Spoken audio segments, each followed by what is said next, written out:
How Droofus the Dragon Lost His Head by Bill Peet.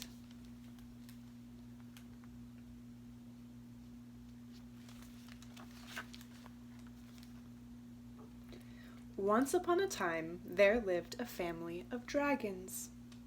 They were a horrible bunch of beasts who traveled about from country to country, stirring up trouble wherever they went. One day, on a trip to some faraway land, the dragon family flew into a dense fog, and Droofus, the youngest of the dragons, lost track of the others.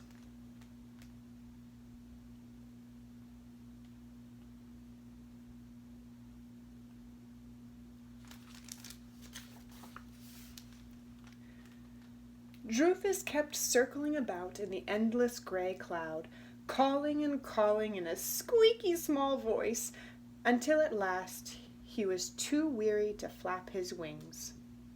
Then the little dragon gave up and went gliding down to land on a mountainside and crawled into a cave where he curled up in a corner to sleep for the night.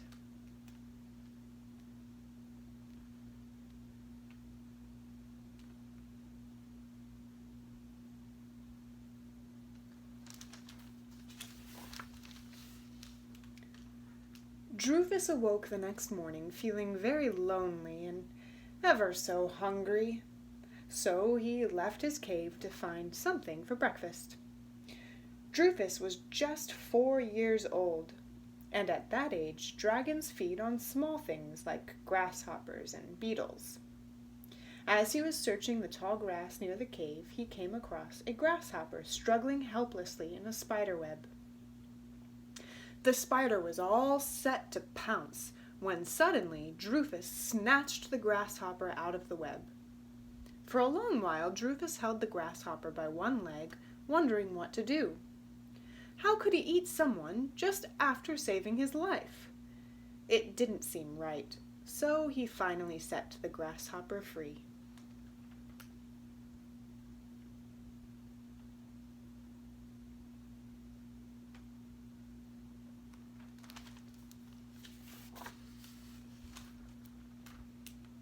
After that, Droofus gave up eating grasshoppers and beetles and all other things that hopped or crept or crawled. As much as he disliked it, the young dragon took to eating grass. "It tastes awful," he said after one mouthful, "but I'll just have to get used to it." And sure enough, the more grass he ate, the better he liked it. Pretty soon, Droofus found the grass so tasty he was stuffing it down by the fistful.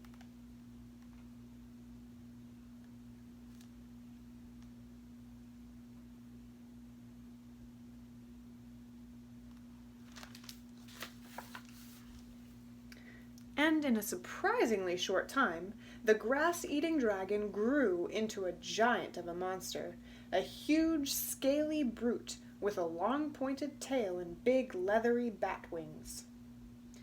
"There's too much of me now," grumbled Droofus. "I'm one big, overgrown lunk with nothing to do but eat and sleep." Then he remembered his wings. He hadn't been on a flight since he was 4 years old, the day he was lost in the fog. "Flying might be fun for a change," he said, and spreading his wings he sailed up through the pines, then on out over the countryside. It was a perfect day for flying, so sunny and clear he could make out every haystack that dotted the fields far below. He could see cows in the meadow, ducks in a pond, and a cart traveling along a yellow ribbon of a road past the farmhouses.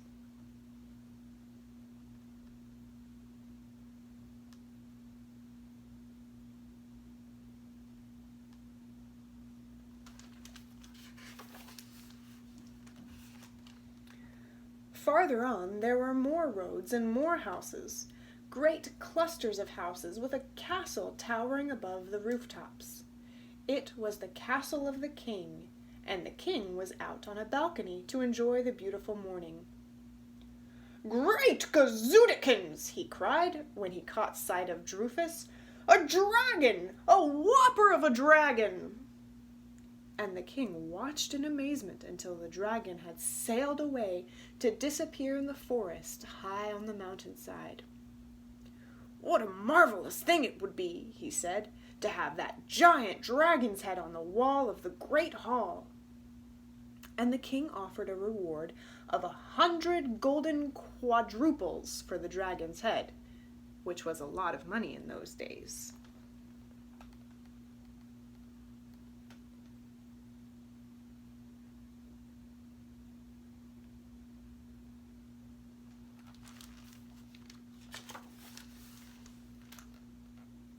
That same afternoon, every brave knight in the kingdom rode up the mountainside in search of the giant dragon. Droofus was resting against a tree when the clumpety-clump of horses' hoofs and the clankety-clank of armor reached his ears. The 2-ton dragon was much too weary from his sightseeing trip to go flying again, so he scurried back into his cave to hide. The knights were looking for a cave with bones scattered about the entrance, but if they had gone all the way into one of them, they would have seen Droofus.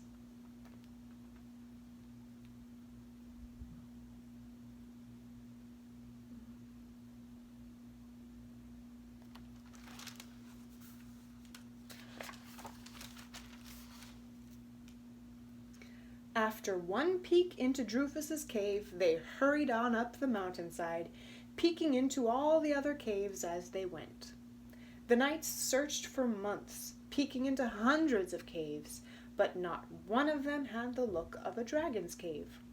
So at last they gave up in despair.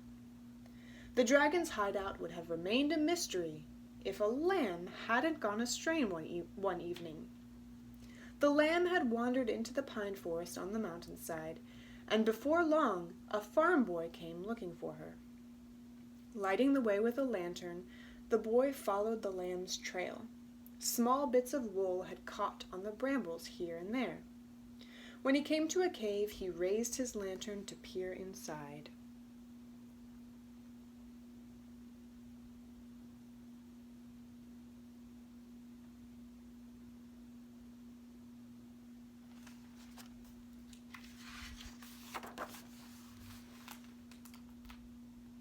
At first, there seemed to be nothing in the cave but rabbits.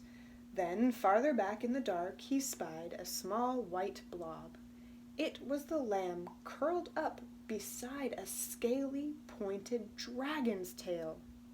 And looming up to the roof of the cave was the rest of the dragon, sound asleep and snoring. "Here, Flossie! Come on, Flossie!" the boy called softly, careful not to awaken the dragon. The lamb finally raised her head, then hopped to her feet and came trotting out of the cave. And the boy and the lamb went scampering away through the forest.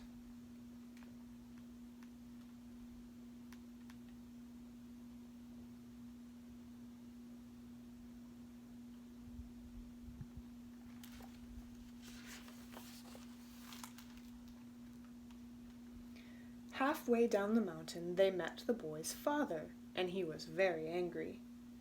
"How many times must I warn you," he growled, "to stay out of the woods after dark?" "But I had to find Flossie," said the boy, "and you never guess where. She was sleeping in a cave with a dragon." "A dragon?" stammered his father. "Are you sure?" "A giant of a dragon," said the boy. "Why, son, did you know there's a reward for his head? 100 gold quadruples! The king's knights have been searching the mountain for months. If you lead the knights to his cave, I'm sure you will get at least part of the reward." "I can't do that," said the boy. "If he wouldn't hurt my lamb, then he must be a good dragon, so I'll never tell anyone where he lives."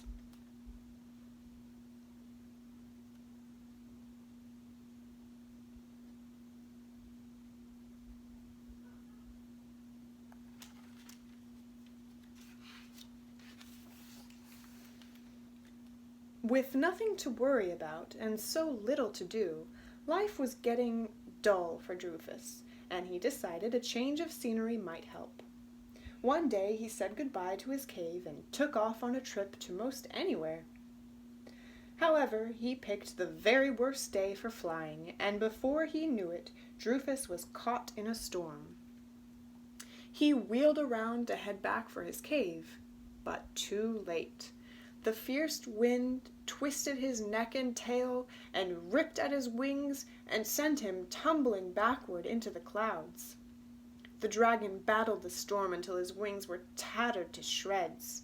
Then, helpless as a butterfly, he went whirling down out of the clouds to land with an earth-shaking kerwhump far out in a field.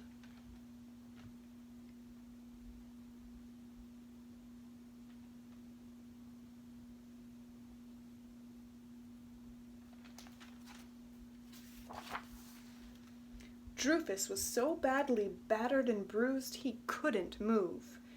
He was one big hurt from the point on his tail to the spikes on his nose. And he lay there sprawled out in the field while the storm went thundering away over the mountains. Then he heard someone shouting, "It's the dragon! The big dragon! I saw him fall!" And pretty soon a small boy came running across the field, followed by a man and a woman. It was the same boy who had found his lamb in the dragon's cave.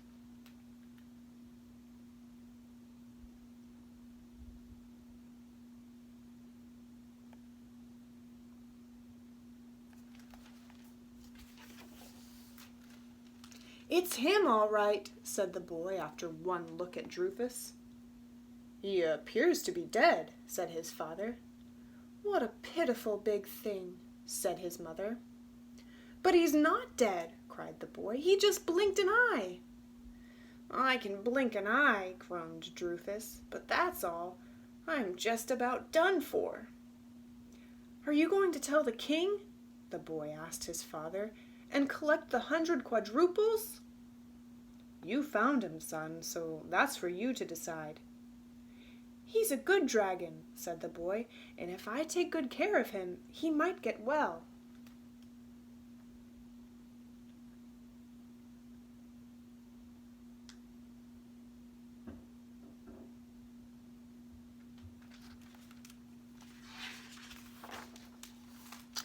Droofus was covered with a straw stack to keep him from chilling during the night, and every day the boy brought him bunches of fresh grass and a tub of fresh water, and every day the dragon felt a bit better.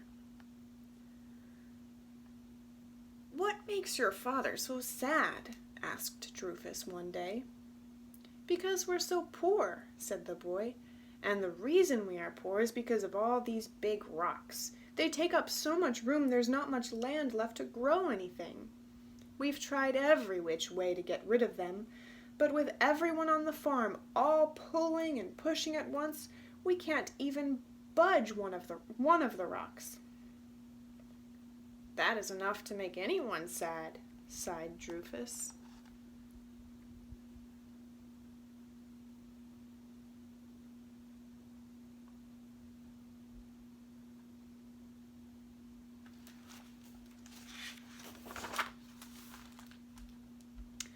Early one morning, long before the first rooster crow, Droofus burst out of the straw stack, feeling as fit as ever and just as good as new, except for his wings. They were still so badly tattered they were useless. But the wings didn't matter. After that awful crash landing, Droofus was through with flying. Besides, he had better things to do.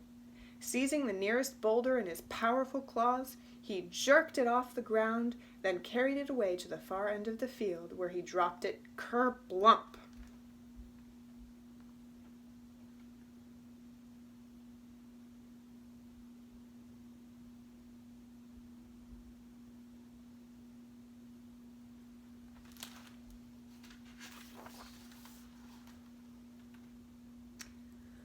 "That was easy," said Droofus.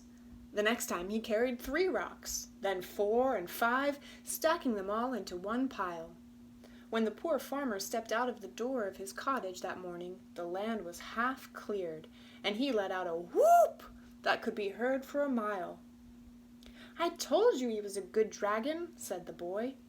"He's a great dragon," cried his father, tossing his hat high in the air.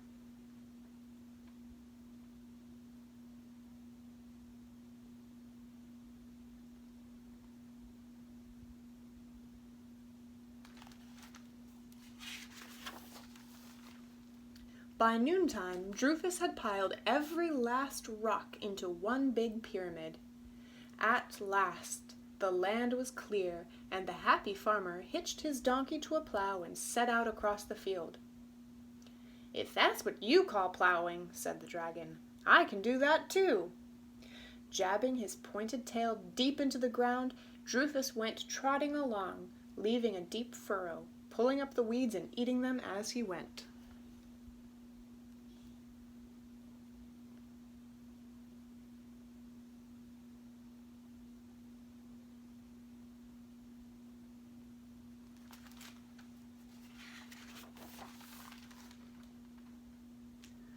After the plowing was done, he helped plant the wheat.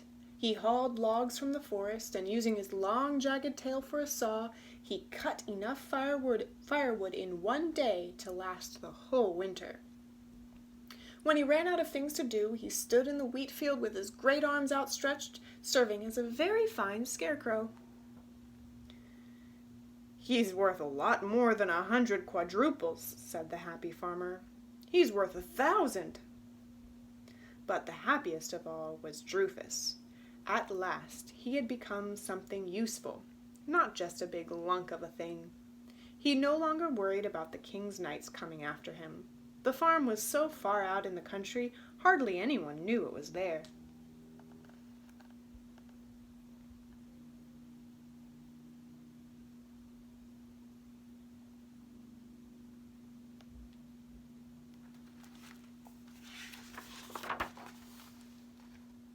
The only one to worry about was an old sheepherder who lived somewhere back in the hills. Once every spring the man drove his ox cart over the bumpy road that ran past the farm on his way to the village to market his wool. The bad-tempered old fellow could be heard shouting at his oxen long before he passed by the farm, so there was plenty of time for Droofus to slip out of sight behind the barn. But one spring day, as the ox cart passed by, Droofus was careless and left his long pointed tail sticking out. The old sheepherder knew very well that such a tail could only belong to a dragon. When he reached the village late in the day, the old fellow went straight to the castle to tell the king.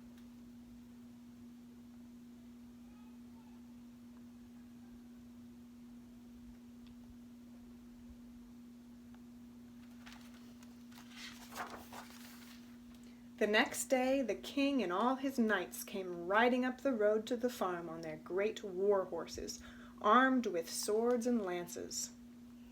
Droofus knew there was no use hiding. They had heard he was there, or they wouldn't have come.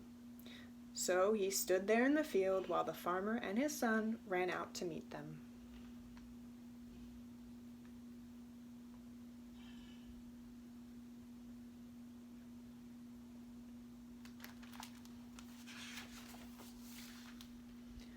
"We've come for the dragon," said the king, "and here's your reward of 100 golden quadruples." "I don't want the reward," said the farmer. "The dragon's not for sale." "I must have his head," said the king, "so please stand aside." "But he's a good dragon," said the boy. "He's as tame as a kitten. He even sleeps by my bed every night." "Look here, boy," growled the king, "I've got no time for tomfoolery."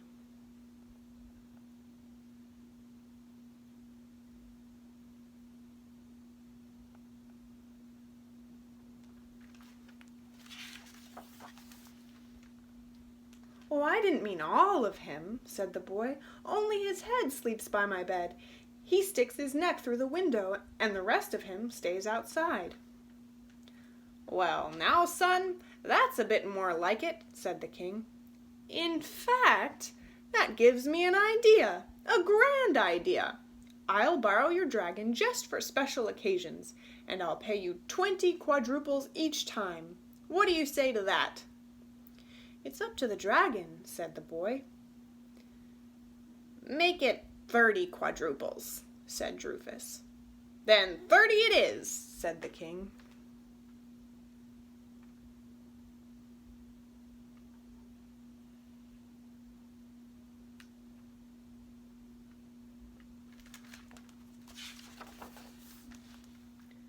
Droofus made his first visit to the king's castle on the 8th day of April, the day of the grand spring festival.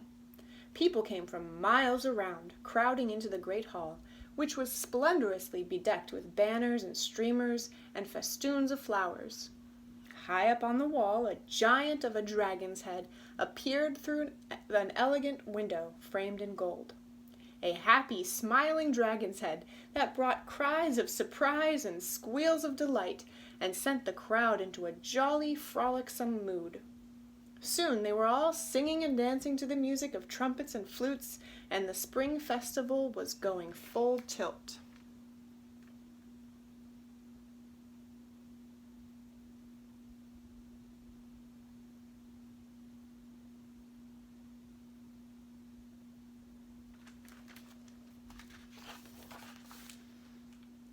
The dragon was so carried away by all the merriment, he suddenly burst into song with a booming, ear-splitting voice that rocked the rafters and drowned out all the trumpets and flutes before he finally caught himself.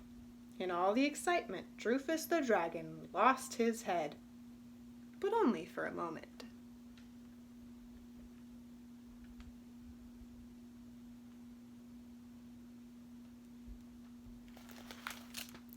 The end.